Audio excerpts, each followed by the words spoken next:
we realize that our mental conditions are as important as our physical conditions. I once read a quote: "The mind is like water. When it's turbulent, it's difficult to see. When it's calm, everything becomes clear."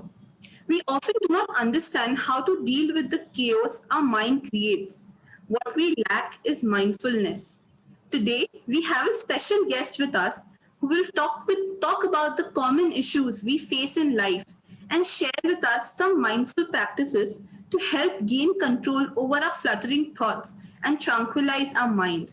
On this note, I, Divya Gurnani, President of HR Speaks, would like to welcome our guest for today, Ms.Anahita Sanjana. I would also like to welcome our principal, Dr. Pooja Ramchandani, our teacher in charge, Professor Shweta Singh, the faculty members, and our dear students to the spiritual healing session. I would also take this opportunity to introduce to our freshers what H.R.College is all about and all the activities that happen at HR. Can we have the video, please?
You're a sky full of stars. I'm gonna give you my heart. 'Cause you're a sky full of stars. 'Cause you light up the park. I don't care, go on and tear me apart. I don't care if you do.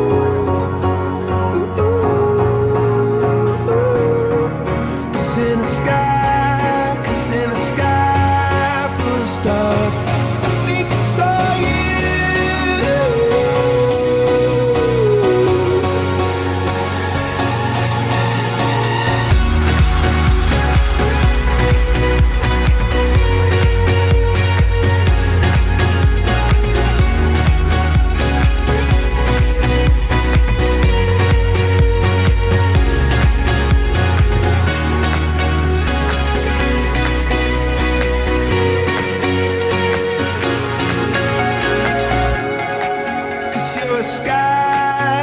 You're a sky full of stars. I wanna die in your arms. Oh, oh. 'Cause you get lighter the more it gets dark. I'm gonna give you my heart. Oh, I don't care.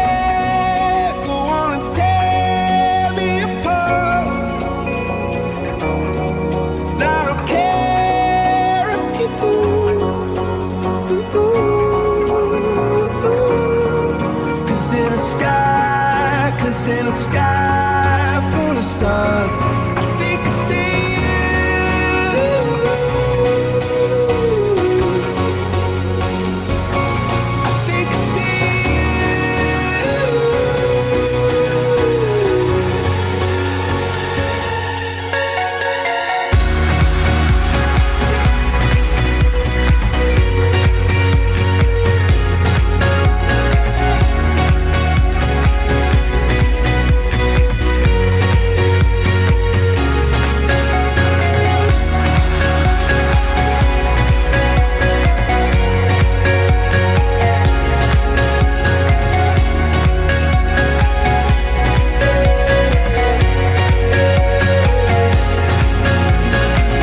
sun.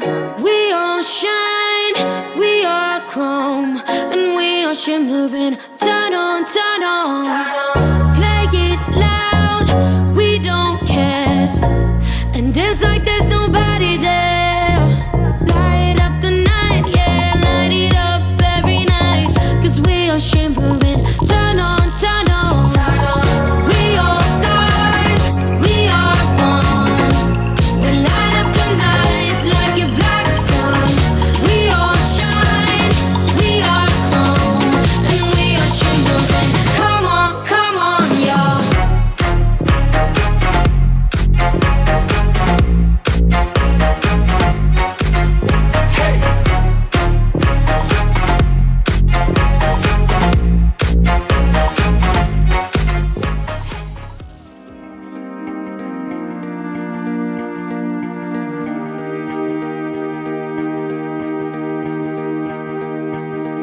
I was hoping for an indication. I was seeking higher elevation.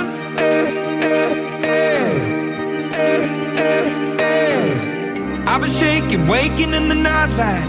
I've been breaking, hiding from the spotlight.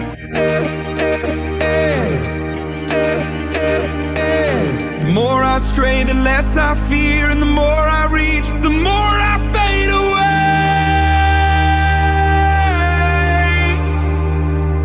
Darkness right in front of me, oh, it's calling out, and I won't walk away. I would always open up the door, always looking up for higher floors. Wanna see it all, give me more.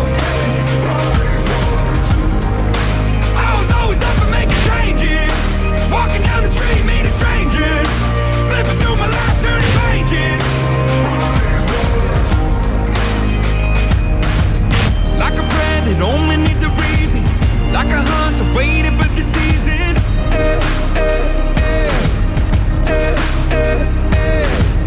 I was there, but I was always leaving. I've been living, but I was never breathing.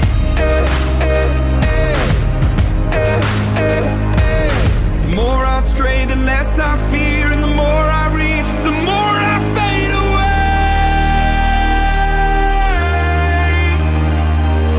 Darkness right in front of me, oh, it's calling out, and I won't walk away. I would always open up the door, always looking up for higher floors.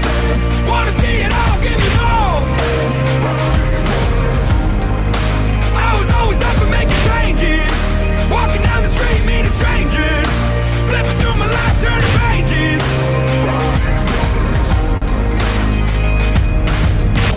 I'm bursting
Thank you. I would now like our professor in charge, Mrs. Shweta Singh, to give a welcome note. Thank you, Divya. Following our three enriching sessions held this week, we are here with our final session for Mental Health Awareness Week, focusing on practicing mindfulness. I hope the students make good use of this opportunity and take back a lot from the session today that will benefit them individually.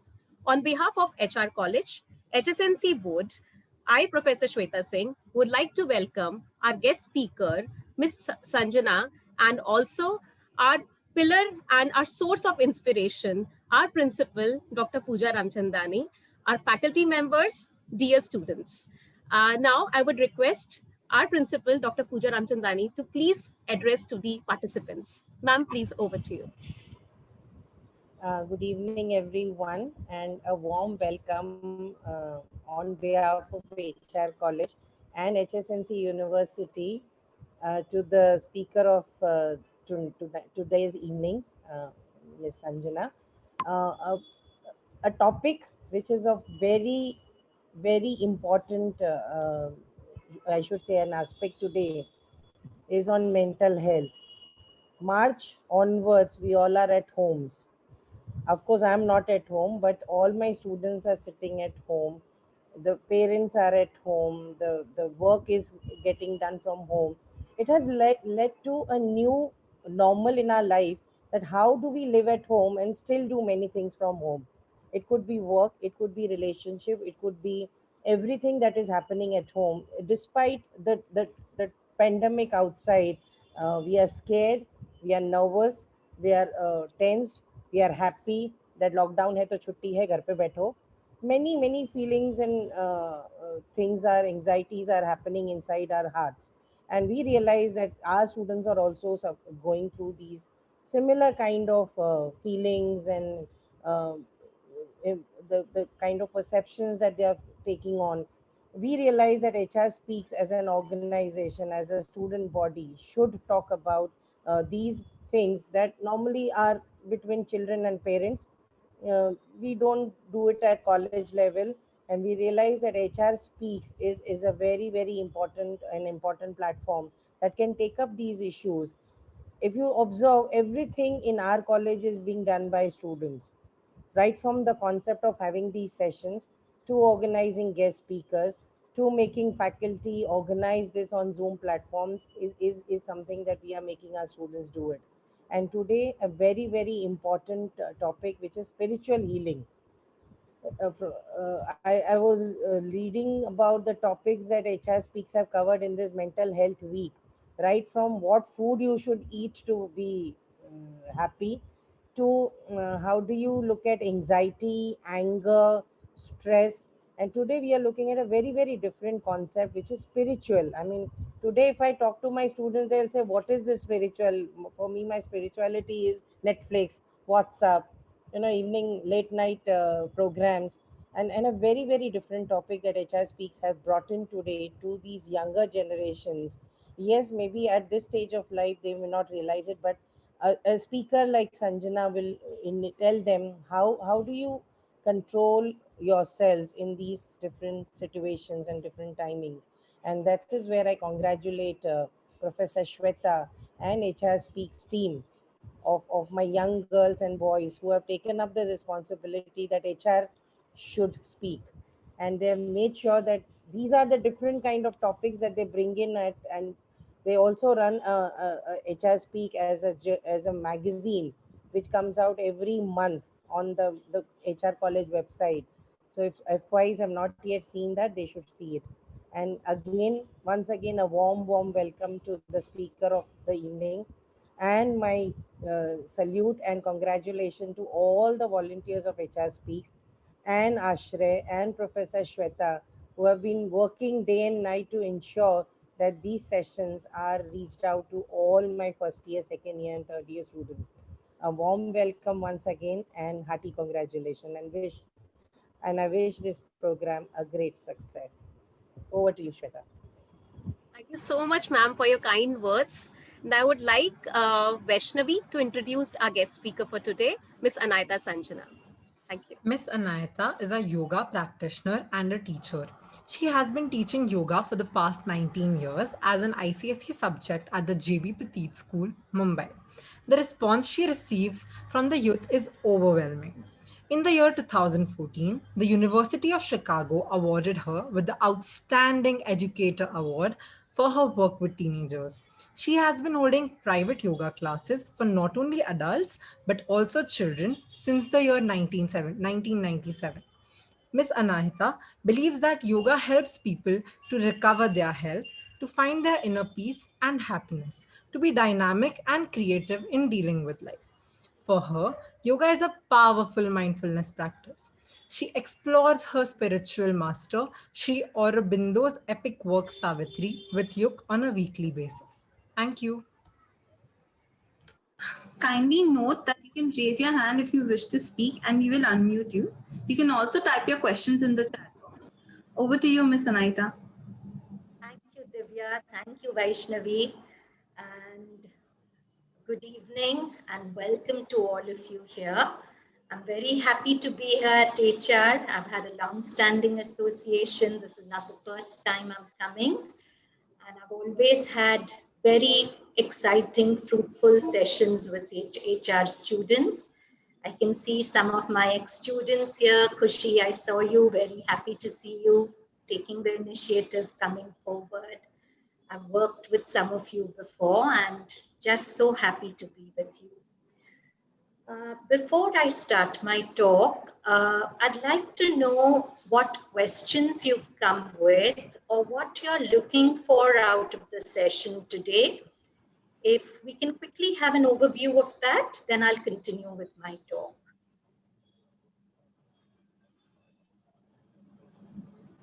You all can post it in the chat box also, or you can just raise your hands.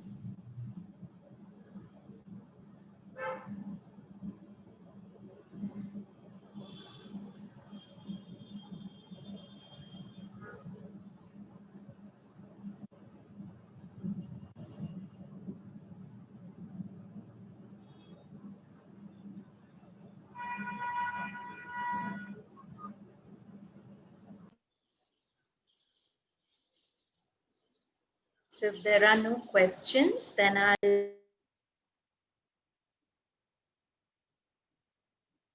Miss Anahita, you're on mute.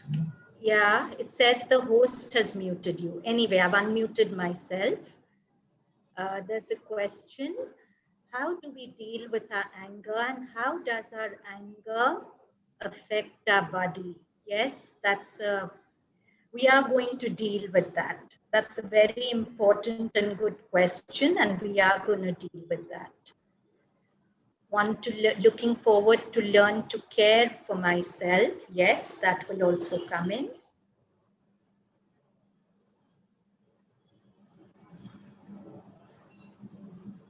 Any more or shall we continue, Divya?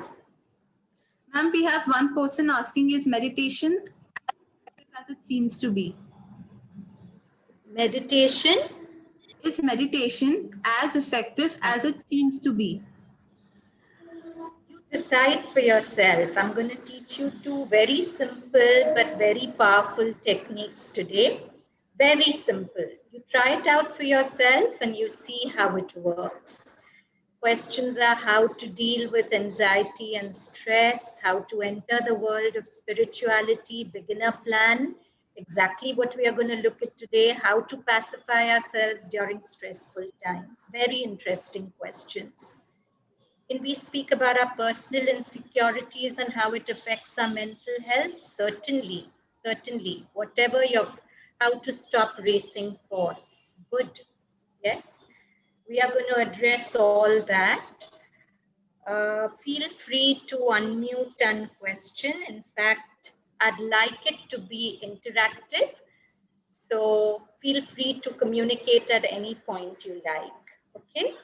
How long do we practice meditation for it to be effective? It'll be effective this evening. You'll see for yourself. For many of you, it'll be effective here and now, today, this evening. Okay. So Before we go on to the meditation techniques, a little bit of theory is necessary, a little bit of understanding of what we are plumbing through our meditation will be necessary. So, I'd just like a show of hands. How many of you find yourselves in a negative mind state, which sometimes has no real trigger in the moment, in the sense nothing bad has happened in the current moment, but you're just in an abyss. You don't know why you're feeling this anxiety or whatever else. So, how many of you feel like that often? Now, here, how will I know, Divya?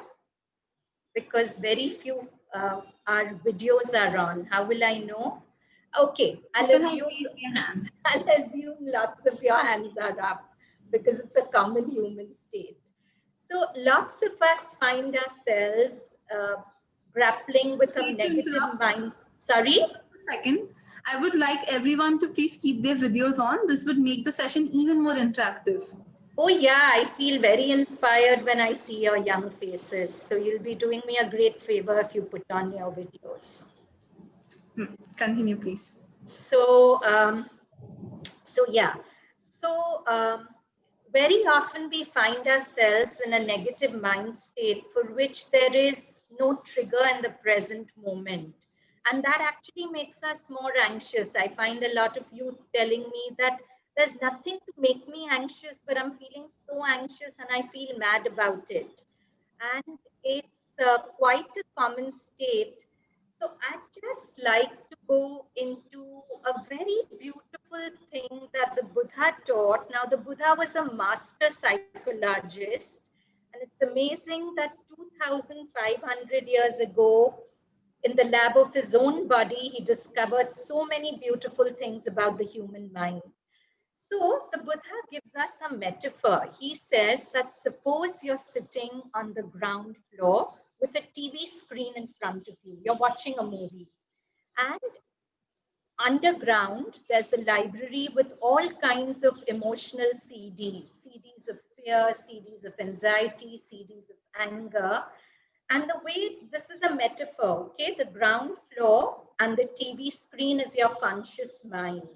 And the underground library with all those CDs of your emotions is your subconscious mind.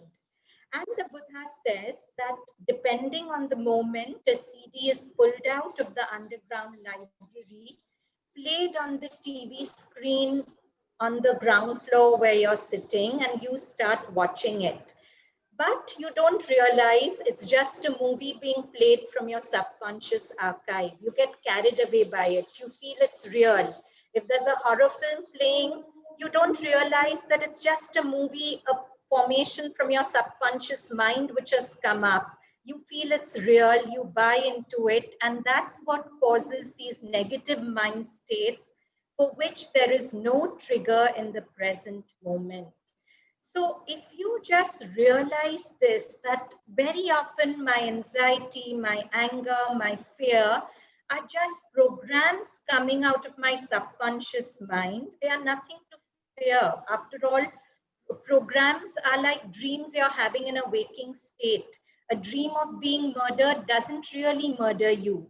So if there's this program of anxiety or anger or whatever playing, first step is to realize I'm safe.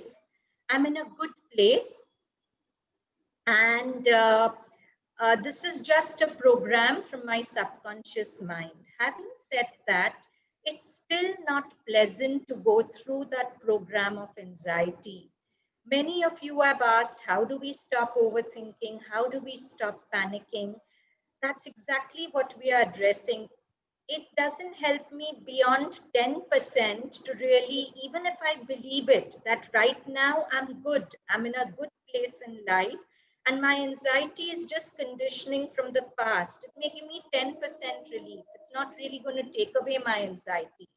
What will take away anxiety is to go deeper into understanding what causes the anxiety. So, earlier, we thought that our nervous system was hardwired. Hardwired meaning fixed.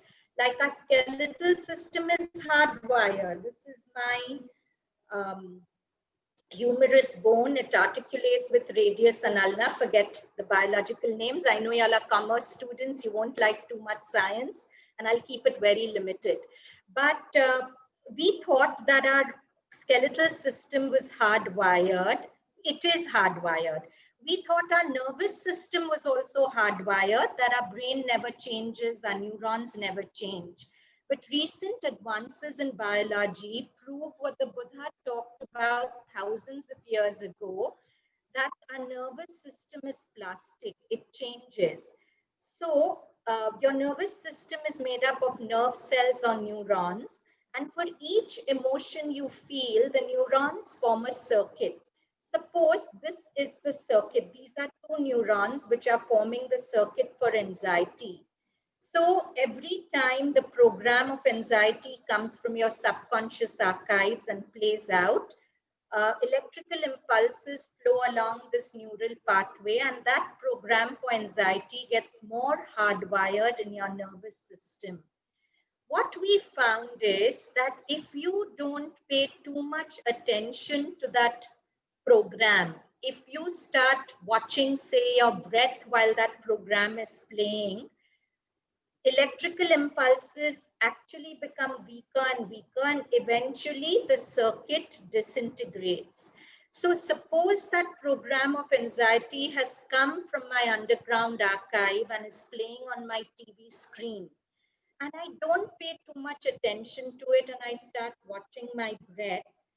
The neural circuitry for anxiety gets weaker and weaker and it disintegrates, and that CD goes back to the library underground weaker and will come back less often and with lesser intensity. But when that CD is playing, if I buy into it, if I get overwhelmed by it, it gets a stronger place. So every time I get overwhelmed by anxiety or anger or fear, those programs get a stronger blueprint in my nervous system and they come back to me stronger and more frequently. So I will request Bijal to share a very beautiful short video on neuroplasticity, which will help you to understand this and will help you to do the meditation that we'll be doing after much better. So Bijal, can you share the video, please? Ma'am, I have made visual. Yes. Okay.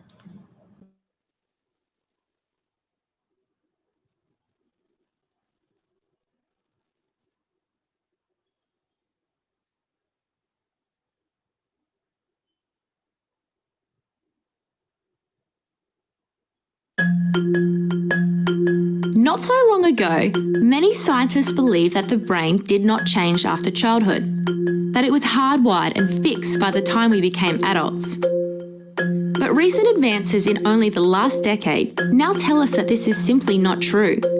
The brain can and does change throughout our lives. It is adaptable, like plastic. Hence, neuroscientists call this neuroplasticity.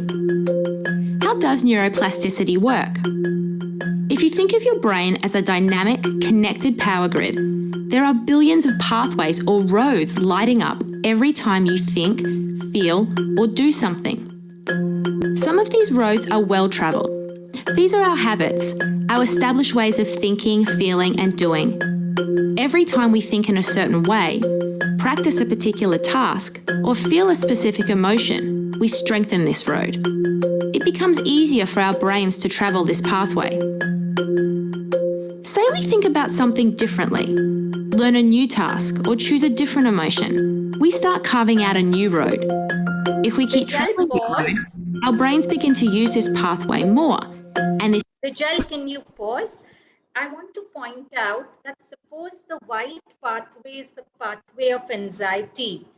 And while that pathway is happening, while I'm feeling anxious, suppose I start not following that road, white road of anxiety, and I start following the yellow pathway of watching my breath, then over a period of time, this pathway in my brain will weaken and vanish. Vijay, continue. Thank you. new way of thinking, feeling, or doing becomes second nature. The old pathway gets used less and less and weakens. This process of rewiring your brain by forming new connections and weakening old ones is neuroplasticity in action. The good news is that we all have the ability to learn and change by rewiring our brains. If you have ever changed a bad habit or thought about something differently, you have carved a new pathway in your brain and experienced neuroplasticity firsthand.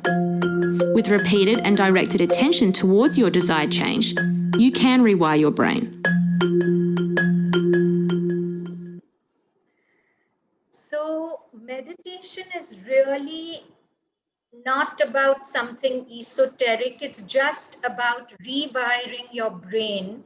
Because believe me, your happiness is not about what happens to you, but your happiness is about the programs and wirings in your brain.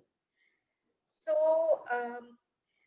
what we are going to do just now is just a short 3-minute meditation. I'll give you 2 case histories of how it's worked. I had one ex-student when she was in her late 20s. She came to me with a lot of anxiety because she was being bullied a lot on social media. She had these friends who were, whatever. And she said, whenever I'm not working, all I'm doing is I'm crying. I just can't live like this.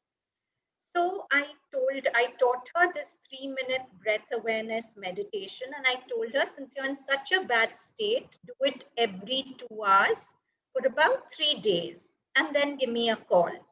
And she called me the 3rd day and she's saying, I don't know what this magic is. I'm just not bothered by those stupid friends of mine. I don't know why I was bothered earlier. I've just blocked them on social media. And what was the madness that came over me that I let them affect me so much in the first place? Why did she see the circumstances is the same? The friends are the same. But what did she do during those 3 days? She used the 3-minute breath meditation to change the wiring in her brain so that the same situation did not affect her so much later. Also, we do these Oro Youth camps where we teach this 3-minute meditation. And one of the participants who did it, she came back to me a week later and she said, Miss, I was also doing it several times a day.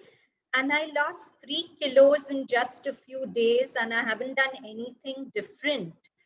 So I understand, now it's difficult to believe, but your body is really solidified thought. You change the whole biochemistry of your whole body with every thought you think. I mean, pausing, Shaunak has asked, is it possible to rewire your brain in just 3 days? Yes, if you do it committedly, because this girl did do it. She put a reminder on her mobile and she put it every 2 hours she was doing it, no matter what, even in the middle of work, every 2 hours she was doing it. So yes, for her, she did rewire her brain in just 3 days. A lot depends on the intensity of your practice and how badly you want to evolve out of your unhappiness. If it's a chalta hai attitude, the result is chalta hai. So, this girl lost kilos in, I think she said 3 kilos. I'm not sure about the exact numerical value, but she lost kilos in a matter of a week, doing nothing but doing this breath awareness. Because very often you put on weight as a security blanket. When you feel insecure, your body somehow creates weight around you as a security blanket. And when your mind changes and you shed that security blanket and you feel secure, the body automatically sheds weight. And I have another yoga student who was 110 kilos when she came to me. And she lost 40 kilos in 6 months doing nothing else but yoga. And I don't do very high impact cardio yoga. I do very meditative going inside yoga. Yes, it's strong, but not enough to burn off calories to shed 40 kilos. She lost 40 kilos for the same reason. She put on weight out of insecurity. when you really go into yourself and you start rewiring your brain and you start feeling secure, your body starts shedding the weight because it doesn't need that security blanket anymore. So, what is this practice? It's very simple. It's so simple that you'll feel, how can it work? But don't get deceived by its simplicity.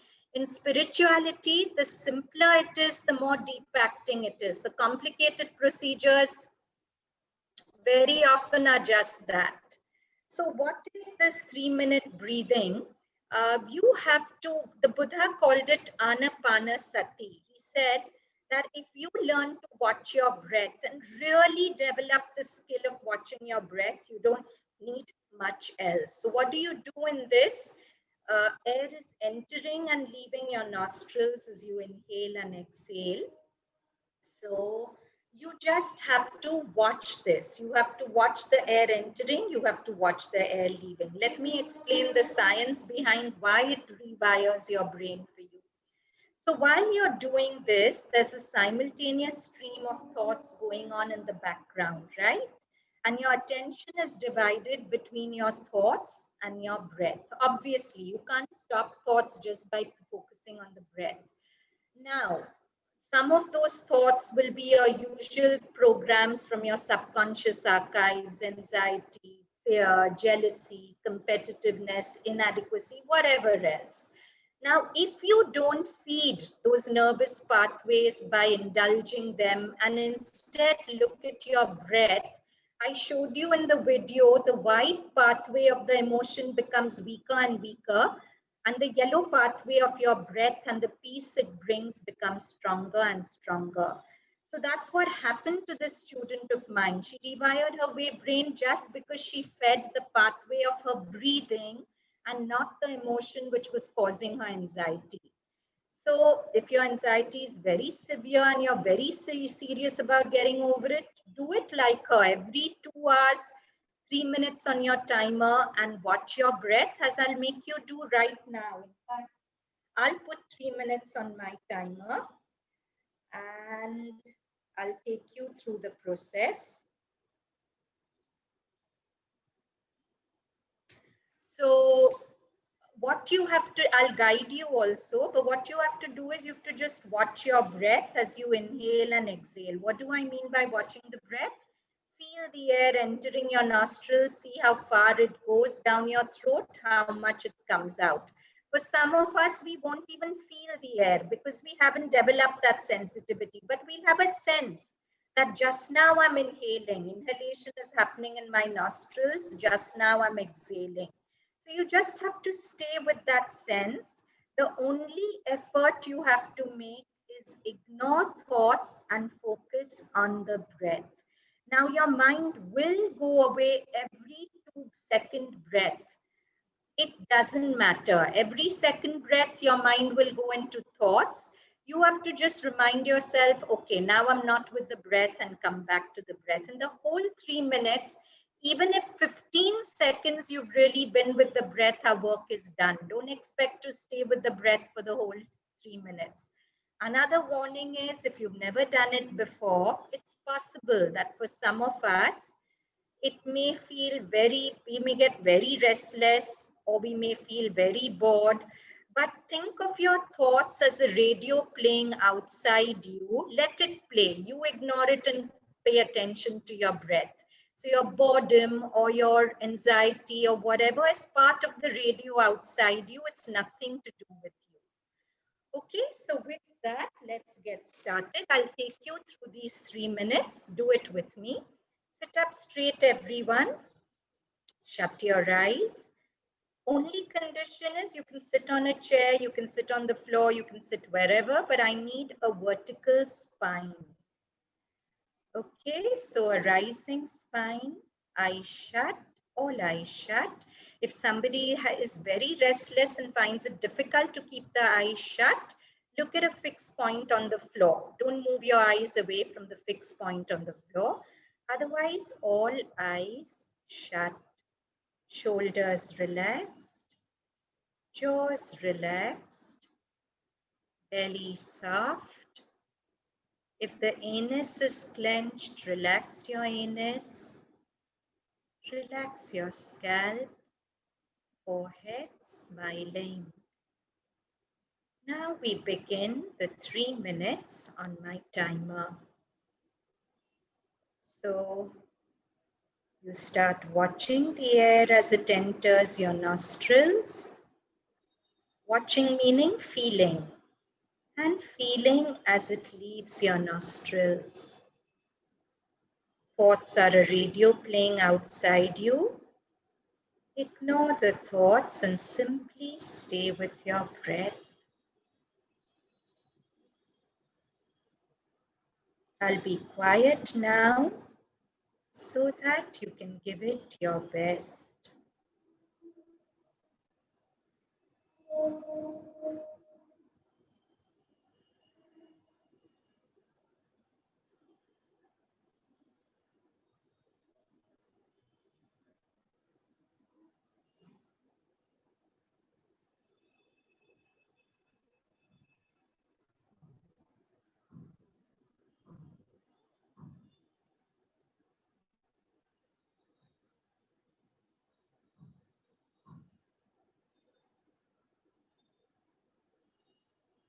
One minute is over, just 2 more to go.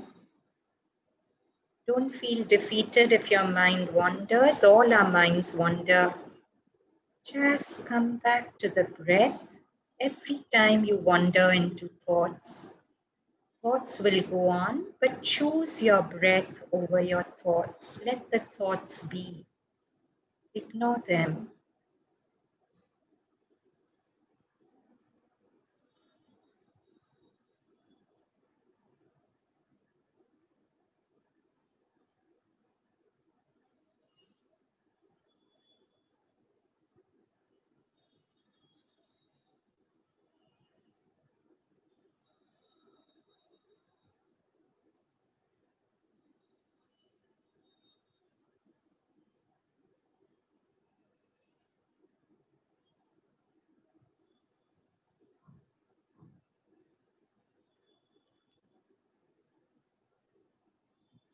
Less than a minute left. Stay with it.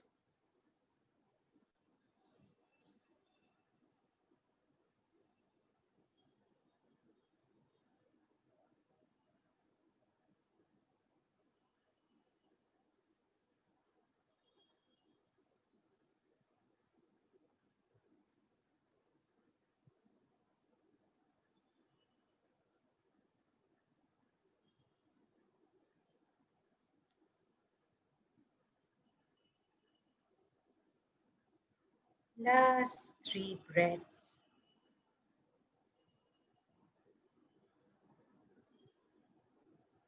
Our 3 minutes are over. You can slowly open your eyes. And if you have any questions, anything to share, I'd love to know. So clear your doubts about the practice now. Does Dr. meditation Anahita, with music help us to concentrate better? It could, Kushi.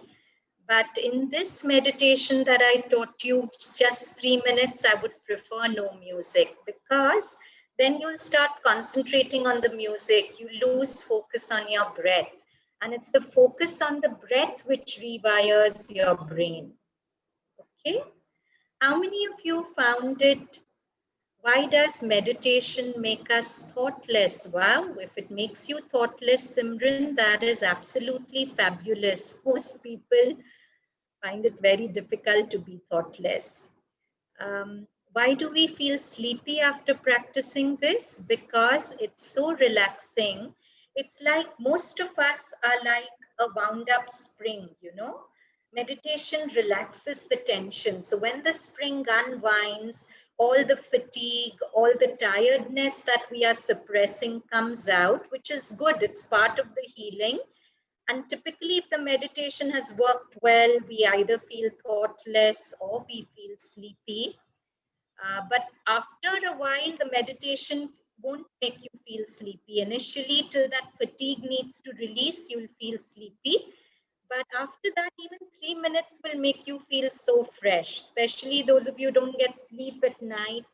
Watch your breath. Start with 3 minutes, extend it to 5 minutes, then go to sleep. Even while you're in bed, watch your breath and fall asleep watching your breath. There's a question, are there benefits of meditation done in the morning, same as done in the evening? This particular meditation, you can do it any time of the day. Shaunak, he says he loves yoga so much, does Shavasana 8 hours a day, every single day.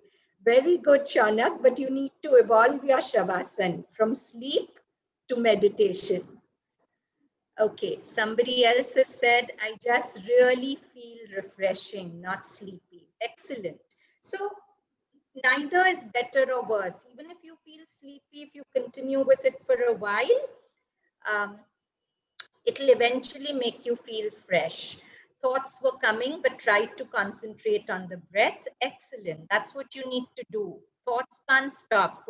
Simran says thoughts stop. That's excellent. But for most of us, thoughts won't stop. Can we really feel thoughtless?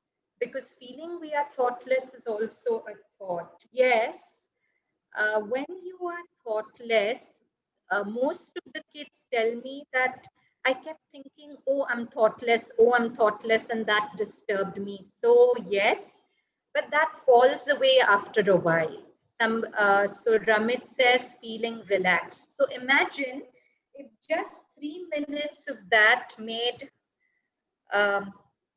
some of us feel relaxed. If you're doing it every 2 hours, what will its effects be? Aryan says meditation becomes boring. How to overcome boredom? Aryan, I faced the same thing when I used to start I started with this meditation. Now, of course, I do other things, but when I started 20 years ago, this was the meditation I started with, breath awareness. And I used to get absolutely bored doing it. I remember telling my meditation teacher that I'm not accomplishing anything. I'm sitting for 20 minutes. For me, he told me to do it for 20 minutes. And I said, I'm doing it, but nothing is really happening. But I noticed one thing, that when I used to sit for those 20 minutes, even if my thoughts were chaotic, and out of those 20 minutes, barely 1 minute I must have been with my breath, while I was sitting with myself, very creative ways, those days I was teaching math and biology in school, very creative ways of teaching the next day would pop up in my mind, or I would find a solution to a conflict I was having with somebody. And that's when my meditation teacher told me that when you sit quietly with yourself, you're giving your inner wisdom the message that you're ready to listen, and it starts speaking to you. So whether I got bored, whether I could be with my breath or not, I know that my creativity was really enhanced in those 20 minutes. Through the chaos of my thoughts, very creative ways of dealing with life would come up. Solutions would come from inside me, which nobody outside would ever tell me. Reading your comments, Nikhil says, body feeling very relaxed.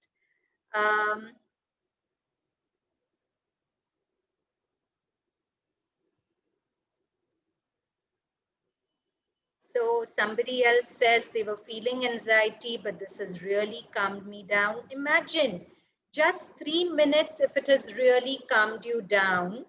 If you do it several times a day on an anxious day, how much more it will help. So this is good. So I'm just reading out the comments. Very peaceful, do it regularly, somebody says. It feels so much calmer. It's like the body and mind are free from tension and anxiety. Wonderful, kids. Good work. So that was the first part of it.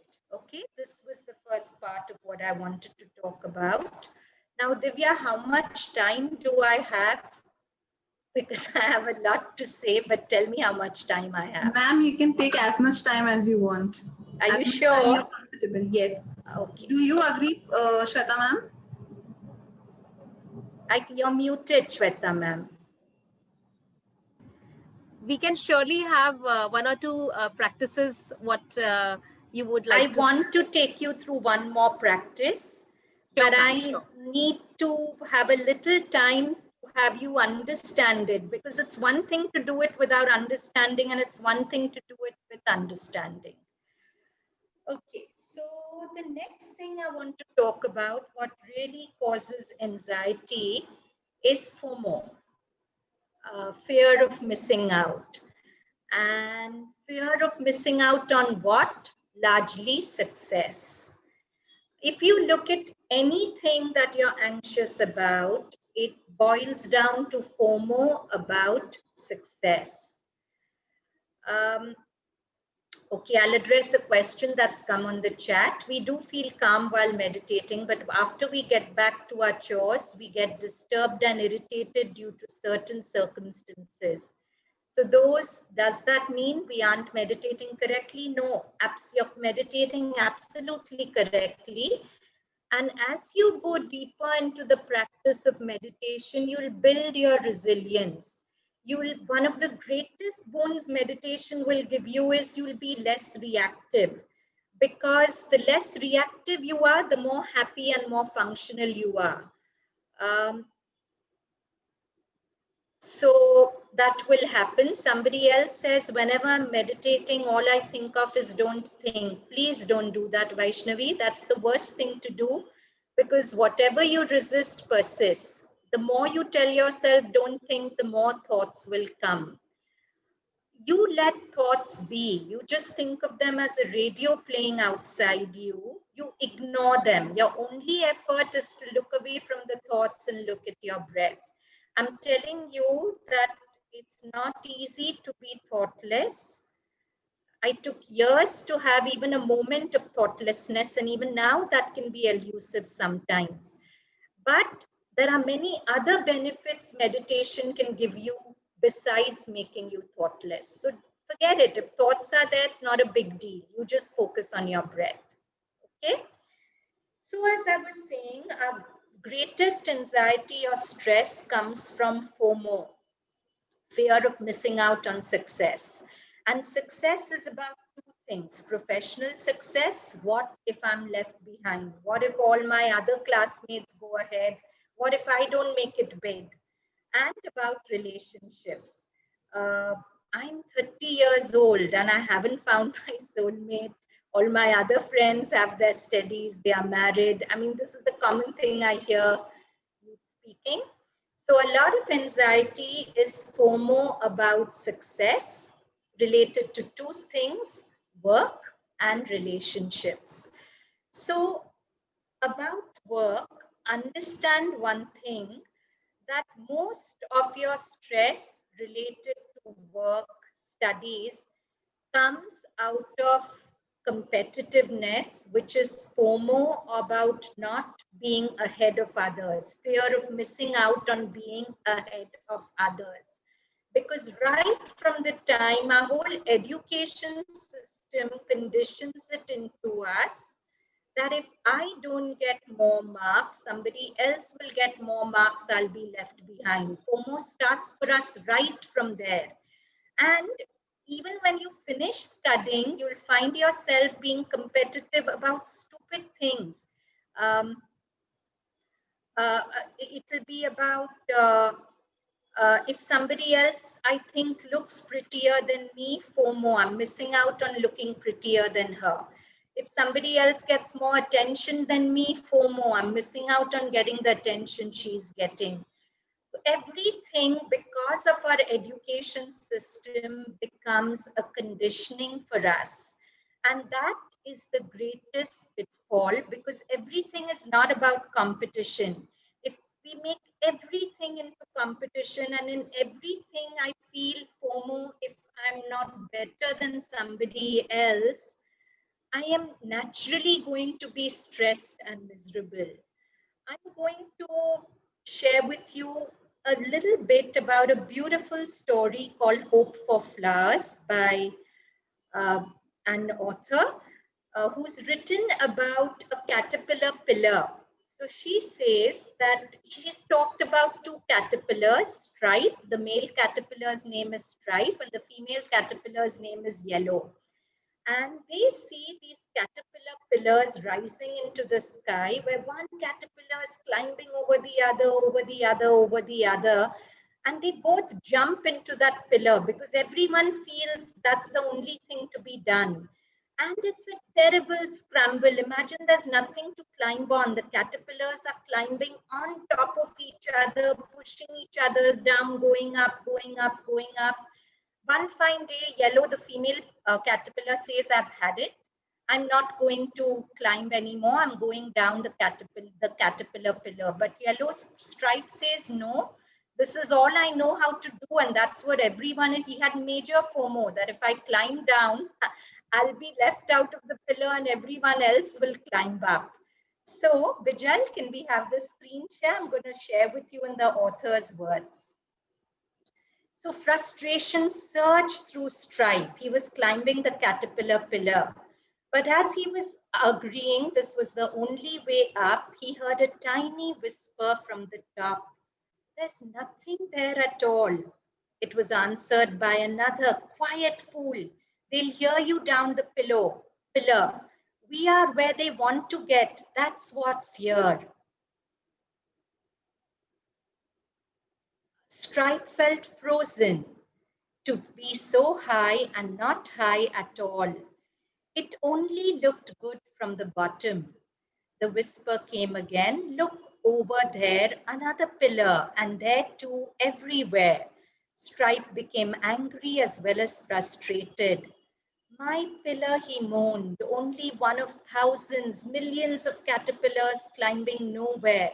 Something is really wrong. What else is there? Next. He turned round and began down the pillar. This time he didn't curl up. He stretched out full length and looked straight into the eyes of each caterpillar. He marveled at the variety and beauty, amazed that he had never noticed it before. He whispered to each, I've been up, there's nothing there. Most paid no attention. They were too intent on climbing. That's what we see in corporate life, right? We are so intent on making it to that 5 lakh a month package or whatever, that even if we go to pieces, our conditioning is, so many of the youth nowadays tell me there's no line between work and leisure time because we are called on work all the time. And we are told that if we are not working all the time, we are wasting time. But is that what life is all about? And what is there? That's what he's saying. I've been up there. There's nothing there. Most paid no attention. They were too intent on climbing. One said, it's sour grapes. He's bitter. I bet he never made it to the top. But some were shocked and even stopped climbing to hear him better. One of these whispered in anguish, don't say it even if it's true. What else can we do? Stripe's answer shocked them all, including himself. Next. We can fly, Stripe said. We can become butterflies. There's nothing at the top and it doesn't matter. As he heard his own message, he realized how he'd misread the instinct to get high. To get to the top, we must fly, not climb. So this is a very beautiful message that we don't have to keep pushing people back in order to climb. We can collaborate and win and fly. We don't have to constantly compete with each other. And we have to get rid of this notion of FOMO. Whenever we see anyone else getting something, immediately most of us shrink as if, oh, I didn't get it. What if I don't get it? But you'll see that the universe has a lot of place to accommodate goodness of everyone. And every flower gets its chance to bloom in the garden of life. Just because you see somebody else blossoming, it's their time to blossom. Your time to blossom too will come. So we have to get rid of this programming in our mind that if somebody else gets more, I'm getting less. Actually, nothing is being taken away from me if somebody looks pretty or somebody gets attention or somebody gets whatever.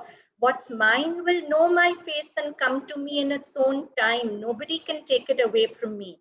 So one major cause of stress is FOMO, this constant need to get what others have, and so not being grateful for what I already have. So for this, there's a very beautiful practice that I'd like to take you through. It's again one of the practices I did earlier in my time in meditation. It's called the practice of metta. The Buddha gave it to us. And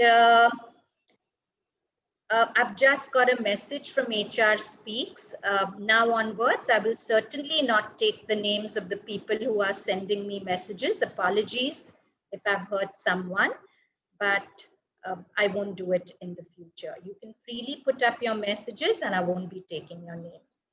So the Buddha Buddha taught us this technique of metta, which I'll shortly teach you. Again, it's very simple, but it is very, very powerful.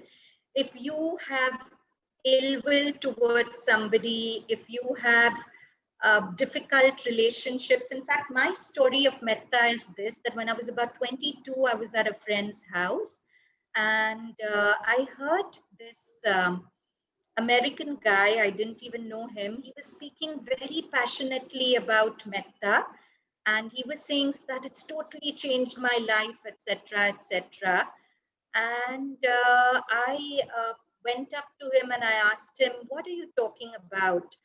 And he gave me a book and he told me the practice, and I started practicing it. At that time, there was a person in my life with whom I had a very turbulent relationship, and no amount of talking sorted it out. The more we talked, the more entangled it got. And I just started practicing metta on her. And in a few weeks, I was amazed to see how the whole energy equation between us had changed. Our vocabulary with each other had changed.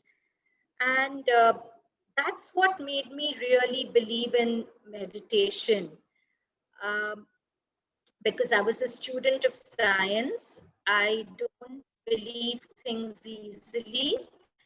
But when I saw that it was really changing my life, I realized that meditation is not just feel good and feeling happy, but it's something that actively changes your outer life as well.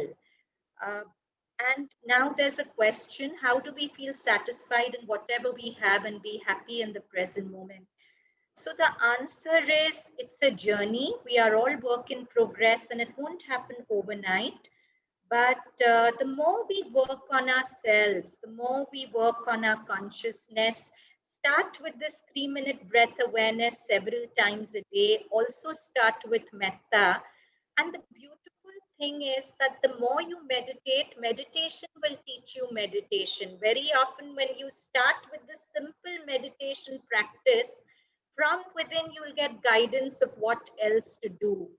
And then eventually, now this is a far out outcome, it won't happen overnight, but eventually when I don't have anything to think about, if I just learn to be with my breath, believe me, it's the most satisfying and happifying experience. If my nervous system learns not to jump with thoughts, but even as I'm talking now, one part of my awareness is with my breath. I'm home in my breath. So I'm not thinking that, oh, what if my talk is not liked? What if the outcome is this or that? Doesn't matter what the outcome is. I'm already happy because I'm with my breath. So if that starts living with you over a period of time, you'll really see you don't need anything more than yourself to be happy. Your conditioning tells you that you need circumstances to be happy. You need success to be happy. But you really need, so I have a student, 28 years old. He just lost his job. Lots of us are being fired. But he's been working hardcore on himself during this lockdown. He's really been working on his consciousness, and he's in a very good space. So he told me that when I was 18 years old, if I saw into future that at 28 I would be like this, fired without a job, and even the job I had wasn't paying me what I had wanted to, I would have felt it's the end of my life. But I've lost my job. I haven't made the big bucks, but I'm far, far happier than what I was in my teenage. So it makes you wonder what success really is. I asked him, would you rather be making your 5 lakh a month pay package and be miserable, or would you rather be fired just now and be in the good mind space you are in? And he says, hands down, the good mind space I'm in. So Bijal, can we have the last screen share, please?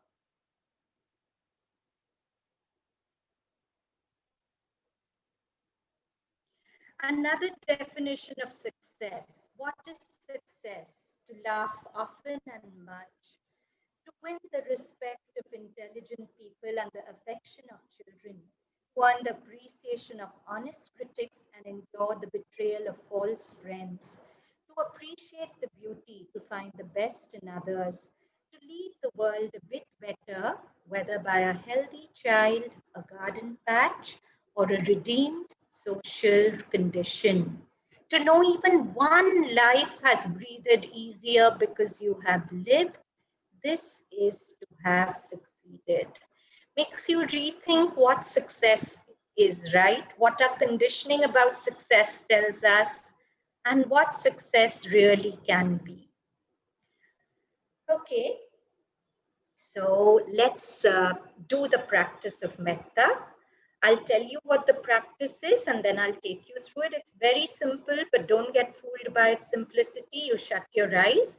In the Chidakash, the black space in front of your eyes, you first bring an image of yourself as I'll guide you to, and you send it phrases of metta or loving kindness. They are very simple phrases.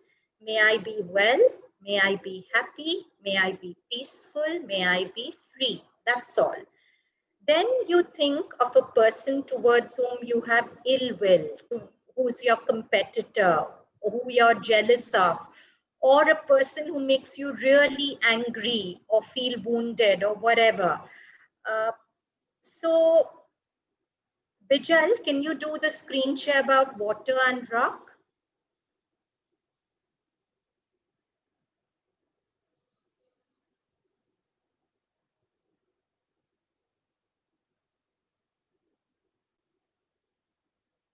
So while she's getting ready, I'll tell you. So you bring that person who disturbs you to mind and you send that person metta. This is a beautiful quote. Water is stronger than rock and love is stronger than hatred. So I just want to share, I have a student who has a very difficult father. They're so difficult that she told me that she spent a lot of her school life imagining herself shooting her father in her head. Then, of course, the father is not so bad, but whatever.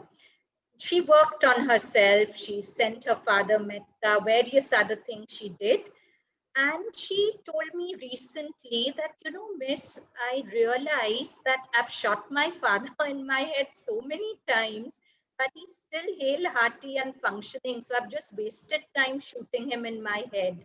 If I really want to kill him, I have to forgive him. And I thought, wow, that's wisdom. Because unless you forgive him, his thought will go on coming into your head, poisoning your moment, poisoning. The only way to really shoot him is to forgive him. So that's what it says. Water is stronger than rock, and love is stronger than hatred. Rock, if it's thrown into water, water will just part, it will remain unhurt. But water will keep embracing rock till it erodes. So metta actually in Pali means rain. It's to make your consciousness like rain, because rain makes everything blossom. So it makes your consciousness blossom. So you send metta to your difficult person, a person who's your competitor at work, or a partner who you want a loving relationship with and you're in conflict with, whatever. Do it for 21 days. You will see the results. Metta is magical. I call it white magic. Black magic is when you harm somebody with your thoughts. White magic is when you heal yourself and others with your thoughts. So let's go to the practice of metta. Sit up straight. Eyes shut. All eyes shut. Become aware with your eyes shut of your breath. First, relax your body. Maybe you tensed up while listening because it's a habit to think that if I have to pay attention, I have to be stressed. So maybe your shoulders got bunched up. Relax them. Relax your jaws. Relax your belly. Relax your forehead. Become aware of the Chidakash, the black space in front of your eyes with your eyes shut. And in that black space, bring an image of yourself, either a childhood picture which you find very sweet and adorable, or see yourself doing something you love to do, or being in a place where you love to be. Bring a picture of yourself that you like to see. Once that picture is established in your Chidakash, from your heart, send metta to that picture. Metta is just these sentences. May I be well. May I be happy.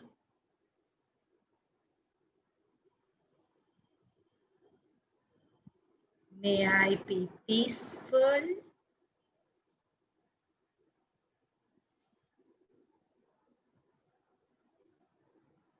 May I be free.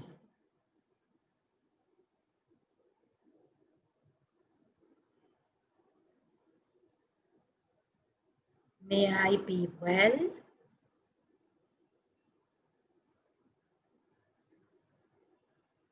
May I be happy. May I be peaceful.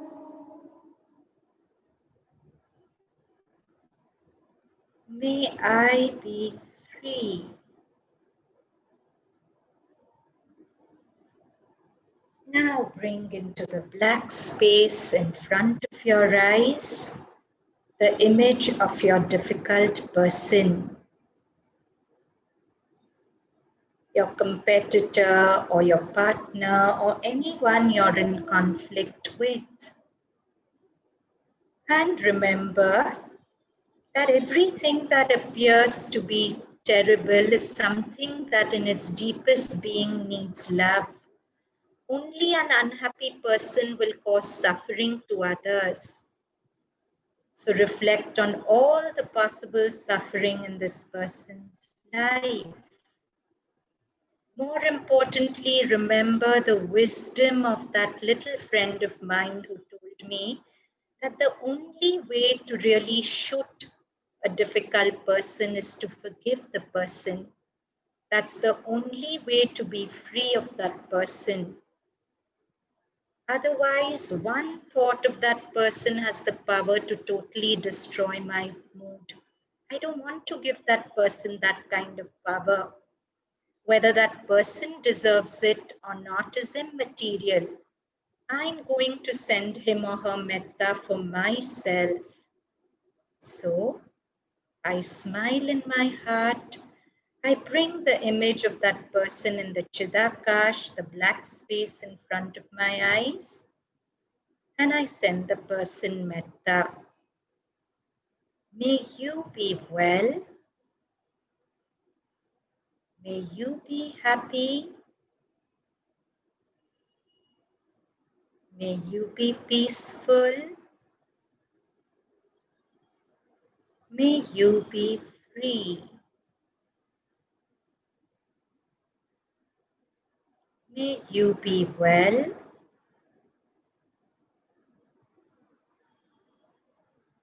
May you be happy.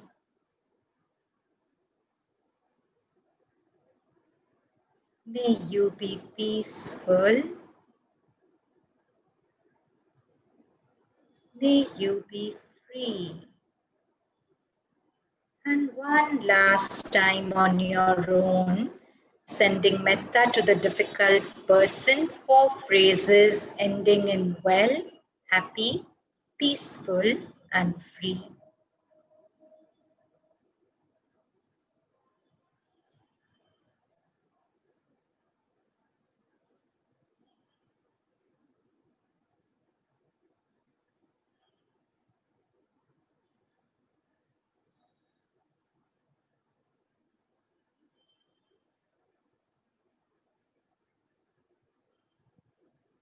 And whenever you feel like it, slowly open your eyes.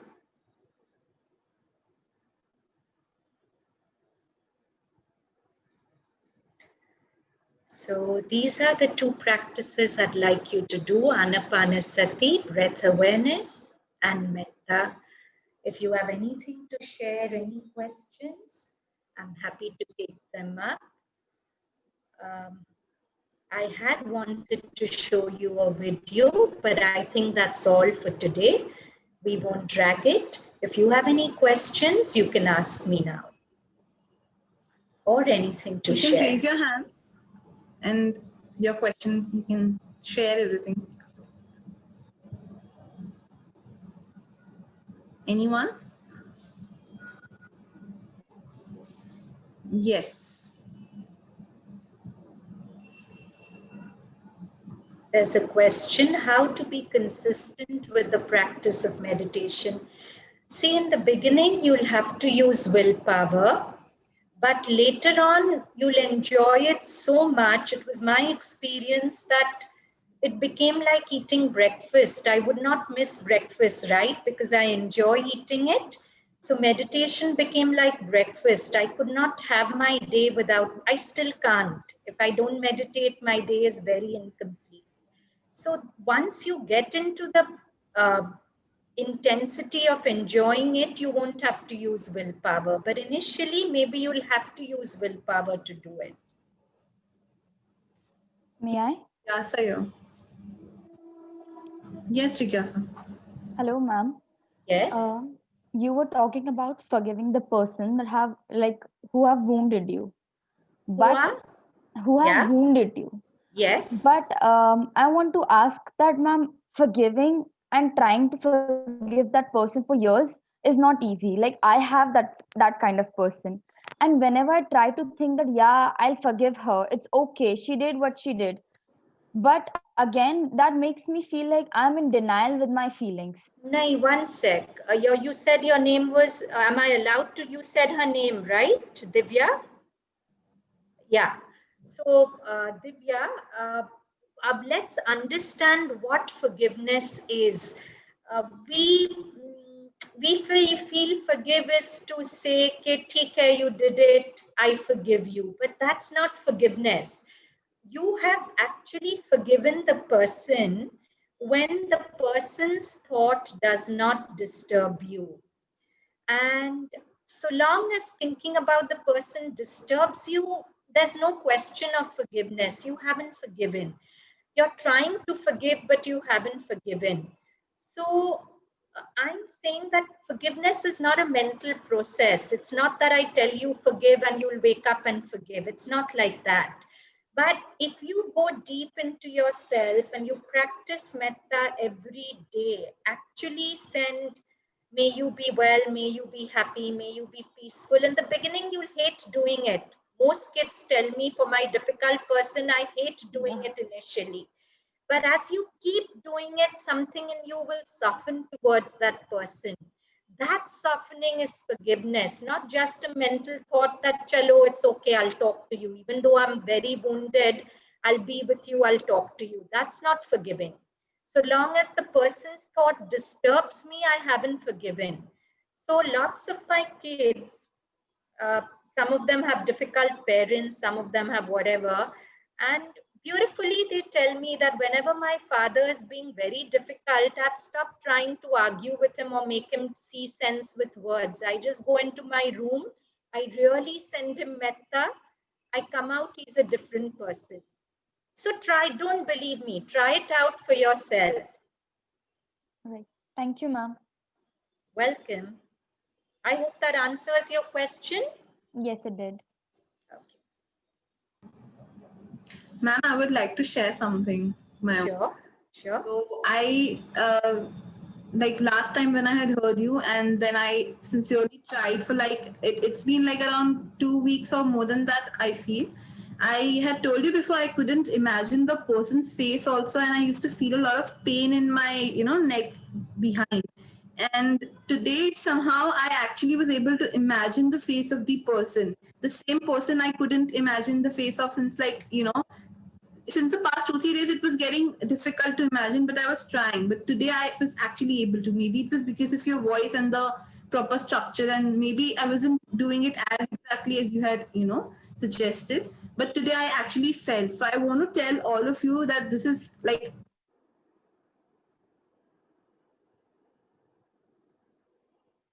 You're step. frozen. Okay, You, I just tried Divya, and I repeat, found out that Baba, I'm able to. Divya, repeat that. You Little were more. frozen for the last few seconds. Sorry.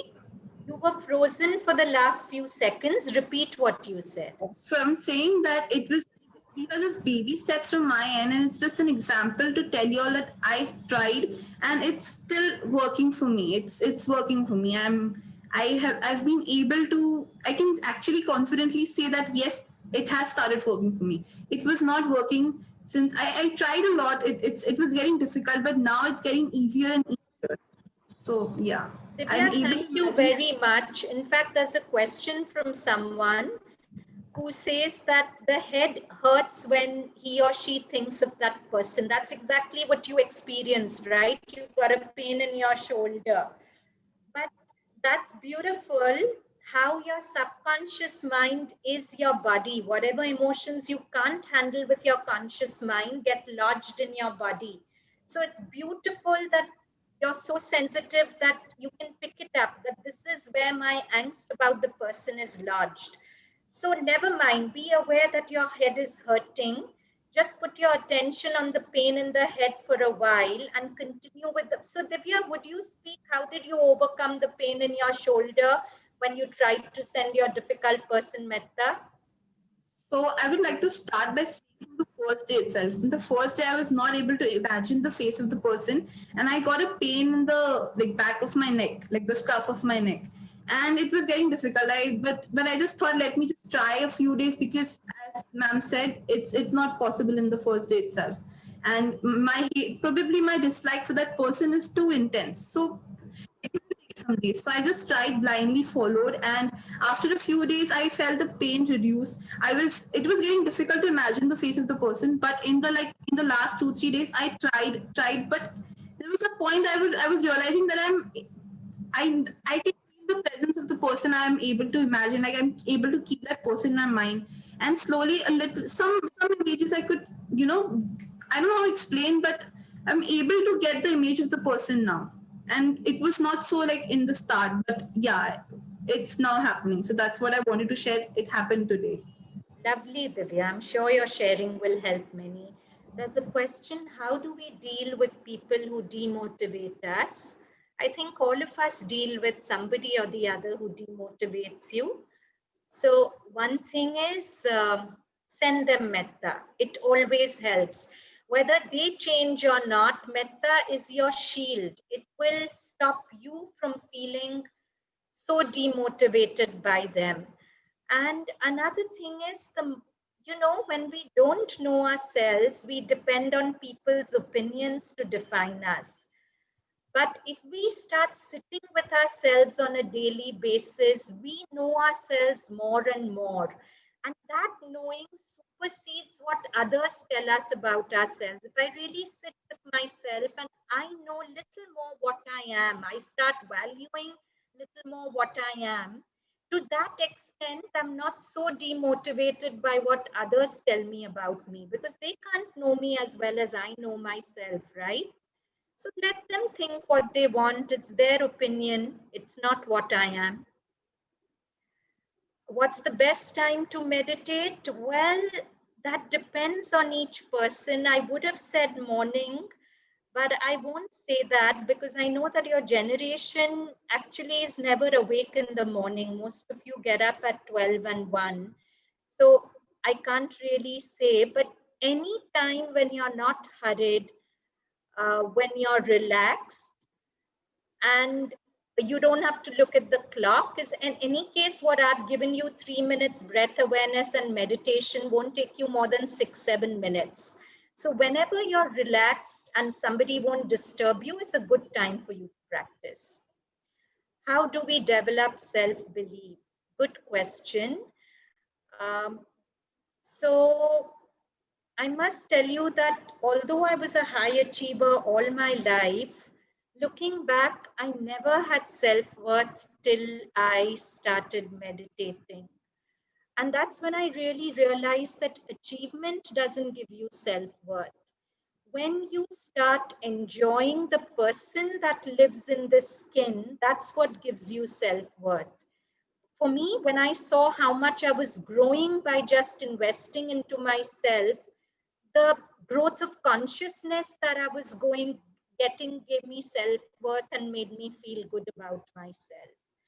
So we feel that the more I achieve, I'll get self-worth. But having lived a few more decades than y'all, I'll tell you that any amount of achievement never gave me self-worth. What gave me self-worth was being with myself, going into myself, and growing as a person out of that practice. That's what gave me self-worth.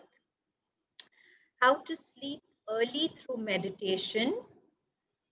Okay, so some of you feel the best time to meditate is at night. So be it. Choose your own time. I'm not familiar with your clock, but whatever works for you. How to sleep early through meditation. So just try 3 minutes breath awareness, metta, then lie down on your bed and keep watching your breath till you fall asleep. See if that really helps. How to overcome insecurities regarding our appearance and the negativity it brings. Very important question, very relevant. So, you know what? The most beautiful people you know, if you ask them, they won't like the way they look. That's what I've always found, because the work I do, students open up to me, and the prettiest girls, the most handsome guys, deep down when they speak, they say, I really don't like to. I was shocked. One of the most beautiful girls I know says that I hate to look at myself in the mirror. If I have to put kajal, I quickly put the kajal and then I look away because I don't like to see myself in the mirror. And I was so shocked because she's really a stunning girl.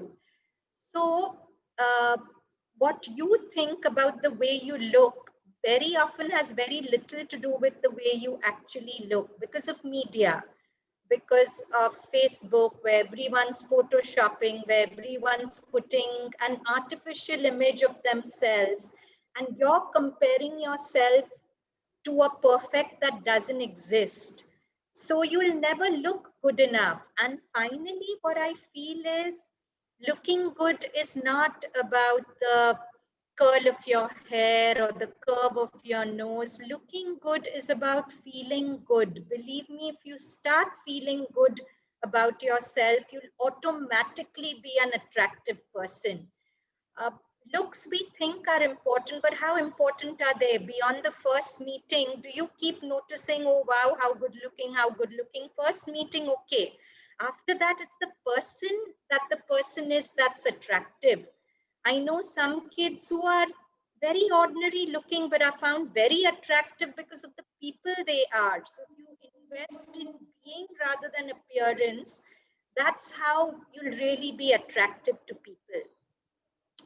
How do I have my mind ignore the noise outside? I'm not always able to find a quiet corner. Yeah, I understand that. Yeah, so to meditate, you do need a little bit, I say, If you have a big bathroom, worst case, go away to the bathroom and meditate, or meditate after people go to sleep or whatever. In the beginning, it'll be challenging to meditate with noise, or go to Marine Drive, sit by the sea and meditate.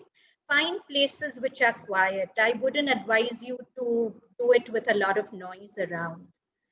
How to deal with your parent if he wants you to follow the profession he wants, but you have your own dreams. Oh, please, please follow your own dreams, because you waste so much time. See, my own story is my mother really wanted me to be a doctor, and that's what she told me right from the time I was small, that you must be a doctor. And I never questioned it. I said, okay, I have to be a doctor. I was a good student, I had the marks. Something happened, I didn't get medicine, I got biomedical engineering. I did biomedical engineering, but I never enjoyed it. Those 5 years, I got all the marks on paper because I knew how to study well, but I didn't enjoy it, and it wasn't my thing to do in life. So when I worked in the corporate, it was the most miserable period of my life.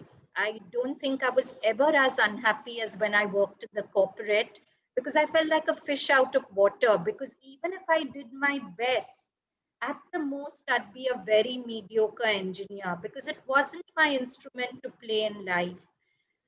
And somehow, Grace Life worked it out, brought me into teaching, and I found my instrument to play, and I'm the happiest that I can be. So, I mean, my mother did it with all the good intention in her heart. But if I had to relive my life, I'd probably not do medicine. I'd probably do humanities. I love science, but I also love literature. I also love languages. So, yeah, I would say follow your dreams.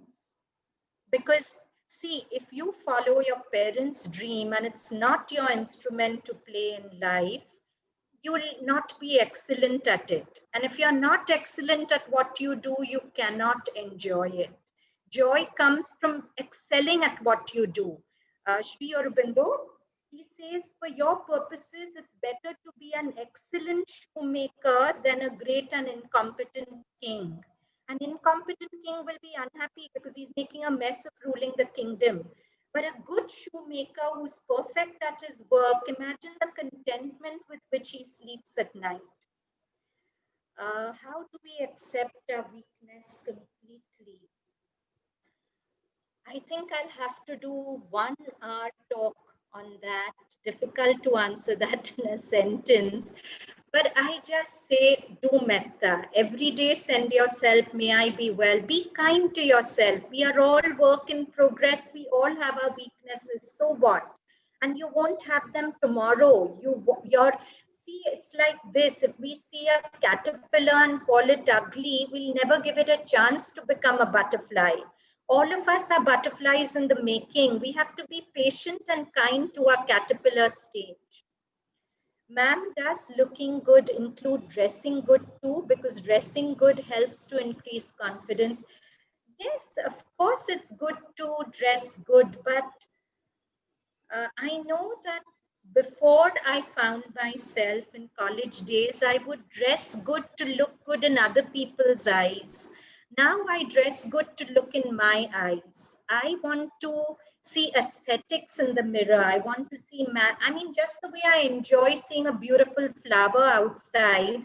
When I look at myself in the mirror, I want to enjoy that, just the joy of seeing a beautiful flower. Can I also feel that when I look at my own face? So I do it more for myself than for looking good in other people's eyes, because no matter what you do, believe me, you can never control how other people look at you. So it's a futile thing to try and look good in people's minds. You cannot control that. Live in a way that you look good in your mind, and that's enough. How are emotions related to meditation? Does it heighten our emotions or bring it at par? I feel my emotions are most of the time heightened, yes. When you meditate, whatever emotions you're suppressing come out because they need to be healed out of your system. So initially, maybe the anxiety will come out and the fear will come out, but if you just let it come out, it's a cleansing. It will come and go. Yeah? Any other questions? Does meditation help us reduce weight? Well, I did give you examples of 2 people for whom it worked, but I can't say that it'll work the same for everybody. My fingers are crossed that it works for you also like that.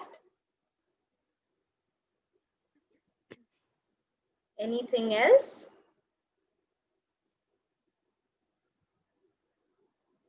All right, Divya, I think there are no more questions. Okay, ma'am.